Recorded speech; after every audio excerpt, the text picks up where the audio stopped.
Bienvenidos a este canal de filosofía, teología y la visión franciscana del hombre y de la vida. Vamos a ver el tema ¿qué es la liturgia? Y con ello el propósito es deslindar lo que es una acción litúrgica de lo que es una devoción popular. Una devoción popular, por ejemplo, es el rezo del rosario, es el rezo del Santo Via Crucis, de la coronilla de la Divina Misericordia, etcétera. En este caso, vamos a hablar de la liturgia, que son acciones que la Iglesia realiza y sobre todo donde el sacerdote, el presbítero, el obispo o el diácono presiden estas celebraciones, particularmente el presbítero y el obispo. Cuando hablamos, por ejemplo, de los sacramentos, de toda la acción litúrgica sacramental. Por lo tanto, liturgia no es toda acción de la Iglesia. La palabra liturgia etimológicamente procede del vocablo griego leiturgia, leiton, leit, leos, laos, que significa pueblo, y ergon, obra. Esta es la definición etimológica de liturgia. Por ejemplo, y por lo tanto, es la obra que realiza el pueblo, que quiere decir servicio público. Por lo tanto, una liturgia, una celebración eucarística, es decir, la administración de un sacramento, nunca es particular, sino siempre es una acción de la Iglesia, es con el pueblo de Dios, generalmente ofrecido por un individuo a la comunidad. En este caso, preside la liturgia, preside el sacramento, la administración del sacramento, el sacerdote. Actualmente se usa para designar todo el conjunto de la oración pública de la Iglesia y de la celebración sacramental. Entonces, todos los sacramentos, desde el bautismo hasta el orden sacerdotal, son acciones sagradas. El Concilio Vaticano II, en la Constitución sobre la Sagrada Liturgia, nos dice que la liturgia es una acción sagrada que, utilizando signos sensibles, el agua, el aceite, tiene como fin la glorificación de Dios y santificación de los hombres. Nos lo dice también la Sacrosanctum Concilium. Ahora bien, liturgia es toda acción sagrada, por lo tanto, que tiene como fin la glorificación de Dios y la santificación de los hombres. Esto es la liturgia. Y el Concilio Vaticano II, además, agrega que es el ejercicio del sacerdocio de Cristo. Eso es la liturgia. En ella los signos sensibles significan y cada uno a su manera realizan la santificación del hombre, y así el cuerpo místico de Jesucristo, es decir, la cabeza y sus miembros, la Iglesia, ejerce el culto público íntegro, porque ningún sacramento es privado. Todos deben de ser celebrados públicamente, es decir, comunitariamente. En consecuencia, toda celebración litúrgica, por ser obra de Cristo, sacerdote, y de su cuerpo, que es la Iglesia, es acción sagrada por excelencia, cuya eficacia, con el mismo título y en el mismo grado, no la iguala ninguna otra acción de la Iglesia, es decir, ningún sacramental, por ejemplo, o ningún acto de devoción, sino solo aquellos orientados a la santificación, primero glorificación de Dios y santificación del hombre. En esta amplia definición encontramos 4 aspectos importantes sobre la esencia de la liturgia. Número 1, es el ejercicio del sacerdocio de Cristo, es decir, en la liturgia Cristo actúa como sacerdote, ofreciéndose al Padre para la salvación de los hombres. Así nosotros lo podemos constatar cuando celebramos la Eucaristía. En la misa, Cristo actualiza su Pascua, su muerte y resurrección. Número 2. Los signos sensibles realizan la santificación de los hombres en lo que quieren decir. Por ejemplo, en el agua, o mejor dicho, el agua en el bautismo significa y realiza la purificación y es principio de vida. Esto quiere decir que nos quita el pecado original, lo limpia nos hace hijos de Dios y nos integra a la gran familia de Cristo que es la Iglesia. En el pan, en la Eucaristía, el pan alimenta en la Eucaristía el espíritu del hombre y le da la vida eterna. Entonces, este es el signo, el pan. Tercer punto, número 3. En la acción litúrgica, Cristo y los cristianos que forman el cuerpo místico ejecutan el culto público, es decir, forman parte, son expresión de este sacerdocio de Cristo, pero es un sacerdocio común, universal, por el bautismo y no ministerial, por lo cual no presiden los sacramentos. El número 4 es la acción sagrada por excelencia.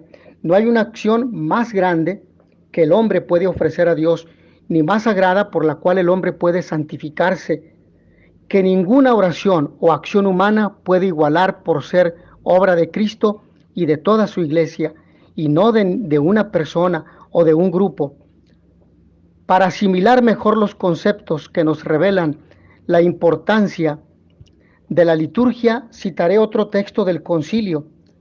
La liturgia es la cumbre a la que tiende la actividad de la iglesia y al mismo tiempo la fuente de donde emana toda su fuerza.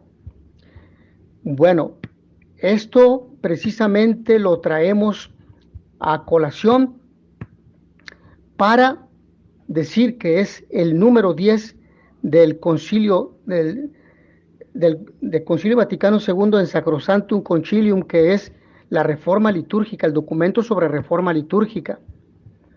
Y con esto aclaramos las dudas que me expresaban las personas sobre aquella exposición que habían escuchado de liturgia y que habían quedado con dudas y confusión. Por lo tanto, por la liturgia, Cristo nuestro Redentor y sumo sacerdote continúa en su iglesia, con ella y por ella, la obra de nuestra redención. La palabra liturgia en el Nuevo Testamento es empleada para designar no solamente la celebración del culto divino, sino también el anuncio del Evangelio. Entonces, liturgia de la palabra, anuncio del Evangelio, liturgia eucarística y también la caridad en acto. En todas estas situaciones se trata del servicio de Dios y de los hombres. En la celebración litúrgica, la iglesia es servidora. Esa es la esencia de la iglesia. Es servidora, está al servicio, es enviada, es misionera y está al servicio de los más pobres y necesitados, a imagen de su Señor, el único liturgo, del cual ella participa en su sacerdocio, es decir, en el culto, celebra la misa, en el anuncio y el servicio de la caridad. Entonces todos los bautizados celebramos la Eucaristía, pero la preside el presbítero o el obispo. Por esta razón se considera la liturgia como el ejercicio de la función sacerdotal de Jesucristo. Vamos a un punto número 2 y último de esta breve exposición, que solamente tiene como fin aclarar las dudas y confusiones que me expresaban algunas personas sobre el concepto o sobre ¿qué es la liturgia? Bueno, la pastoral litúrgica también es una dimensión de la misión de la Iglesia que tiene como finalidad promover la participación en la liturgia o el culto integral de la Iglesia. El culto integral de la Iglesia está constituido por el culto existencial, que es toda la vida, la existencia, toda la vida de una persona en docilidad al Espíritu Santo, es decir, cómo el Espíritu Santo te va guiando en tu vida diaria, en el trabajo, en la familia, en la convivencia con los demás, ahí donde vives. El Espíritu Santo te va guiando para que ames a Dios o ames al prójimo, ames a Dios en el prójimo, para que ames al prójimo, para que vivas tu fe de esa manera, para que practiques la caridad. Y de esa forma, guiado por el Espíritu Santo, siendo obediente a esas inspiraciones, tú participes de ese culto. Y el culto simbólico ritual que expresa, concentra, sintetiza, hace visible el encuentro sacramental de la obra salvadora realizada por Cristo y la vida entera del creyente en Cristo. Entonces Cristo ha muerto por nosotros, Pero antes Cristo nos ha enseñado con su palabra y sus actos lo que es amar a Dios, es decir, la obediencia, lo que es el servicio al otro. No he venido a ser servido, sino a servir. Y el que quiera ser el primero de todos, que se ponga al servicio de los demás. Por lo tanto, la pastoral litúrgica comprende 7 campos. Y con esto cerramos esta exposición. El culto existencial, mi vida en obediencia al Padre, por Cristo en el Espíritu Santo. Los sacramentos son 7, los sacramentales, el agua bendita, la sal, el aceite, el exorcismo, los votos solemnes que emite un religioso o un monje para vivir toda su vida conforme a aquella regla del fundador, vivir en pobreza, obediencia y castidad. O también el número 4, el tiempo litúrgico, liturgia de las horas, y el año litúrgico. El tiempo litúrgico, la liturgia de las horas, que es la oración oficial de la iglesia. Entonces, en la liturgia de las horas, donde rezamos la primera hora de la mañana, que viene a ser la hora prima, luego la hora tercia, sexta y la hora nona, que son hasta el mediodía. Posteriormente tenemos las vísperas. Bueno, antes laudes y oficio de lectura, y ya llevamos 5. Y luego vísperas en la tarde y completas antes de dormir, son las 7 horas canónicas. Sí, 7 horas canónicas. Bueno, voy a repetir para que no quede en confusión esto. La liturgia de las horas se compone de 7 horas canónicas, que obliga a sacerdotes, monjes y religiosos de votos solemnes. Y estas horas canónicas son: la primera es oficio de lectura y laudes, que es la oración de la mañana. Ya llevamos 2, ahí van 2.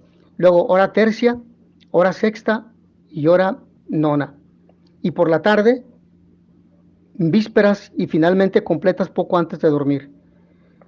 Y el año litúrgico, en el cual celebramos los diferentes tiempos litúrgicos fuertes, por ejemplo, con el cual iniciamos y que nos sirve de preparación para la Navidad. Iniciamos el año eclesiástico Adviento, Navidad, luego volvemos a tiempo ordinario, y luego la Cuaresma, la Pascua, y nuevamente el tiempo ordinario, la Semana Santa, etcétera, ¿no? Entonces, este tiempo nos va llevando, viviendo, experimentando la gracia que Dios nos da a lo largo, que Dios nos ha dado con su vida y que nosotros vamos viviendo cada año en el año litúrgico. Un cuarto elemento, quinto, es la música. La música es importante. La música, la música de los monjes, la música también canto gregoriano, es la música que durante muchos años se entonó en la vida de la iglesia, 1000 años. Sí, entonces esta música no pasa de moda. Y así ha venido la música posterior al Concilio Vaticano II, donde ya no solamente es el órgano, sino también hay otros instrumentos musicales, la guitarra, bajo sexto, panderos, claves, etcétera, pero siempre con la finalidad de dar gloria a Dios. Entonces la música es importante. Sexto elemento, el arte y los objetos sagrados, los cuadros, las imágenes, donde se refleja la encarnación y la pasión del Señor. También la vida de los santos y sobre todo de la Santísima Virgen María, los ángeles, etcétera. El arte también es la literatura, es la arquitectura, sí, es la escultura, la poesía religiosa, que es bellísima. Por ejemplo, los poemas de San Juan de la Cruz o Santa Teresa es la poesía mística. Las obras escritas por grandes doctores de la iglesia. Y bueno, los objetos sagrados, cáliz, vasos sagrados como los copones, los libros sagrados como el leccionario, el evangeliario, etcétera. Y séptimo punto o séptimo campo, los ministerios y servicios que en la iglesia se realizan, ministerios laicales Bueno, ministerios instituidos, ministerios laicales instituidos y ministerios laicales no instituidos. Y evidentemente los ministerios ordenados, que está reservado precisamente para el ministerio sacerdotal. Sí, entonces el obispo, el presbítero y el diácono. Y los ministerios laicales instituidos y no instituidos.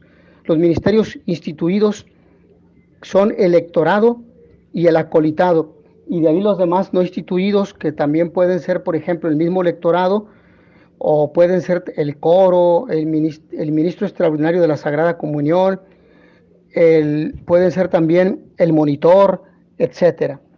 Bueno, hasta aquí, mis hermanos, respondo a la duda que me han expuesto en torno a aquella confusión que les dejó la exposición sobre el tema de la liturgia, que es la liturgia, que me decían que asistieron a aquella exposición con aquel expositor donde no aclaró bien sus dudas sobre este tema. Y notitia veritatis proficere pax et bonum.